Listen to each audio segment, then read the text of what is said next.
wowe umbonye ndakwinginze mvuga umuhungu asigana ubuhanga ntawahungabanya ingorane mpura nazo nizamagarika nkaharanira guhumuriza rubanda ngasiga nivugira ni mwese muzagafata wabibona ukinumira nunakore subscribe koraho se kandi sige tujyana ni wowe muterankunga nagira koraho sige tujyana mbasusurutse kave duhabye batatuzi bahora baduca amazi tubacira impaka rwose tubayobora inganzo vuba na bwango bayoboka inganzo vuba na bwango bakunda ukuntu nkora mu nganzo bakunda uburyohe bw'iyo njyana bakunda urujyano rw'ayo magambo amanuka nategwa namira amagambo kandi ubu nurakora subscribe cyangwa wabihiwe n'iyo njyana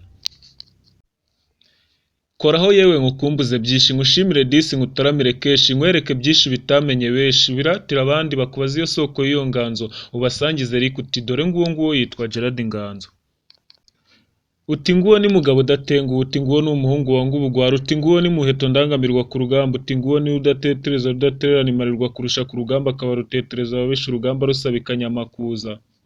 ntatinya aho rushyushya atabarira mu bambere bakamwikanga imirindi ataragera bati muhunga inzovu y'imirindi irasesekaye uti nguwo mukandire subscribe ni umusizi uhangana ubuhanga akarara amajoro ahanga agahura n'ingorane agaharanira guhanga mu mitima y'abakunze kubw'imitoma n'uwinangiye akamugarura mu rukundo atungumbuje urwanjye reka mpamagara urwanjye ruze ntuze nkunde ngwize tuze ngaye nguko bantu bacyabayaga ndabashuje cyane ndasize kandi musigare musiganuza musagambe murakarama kandi mukore subscribe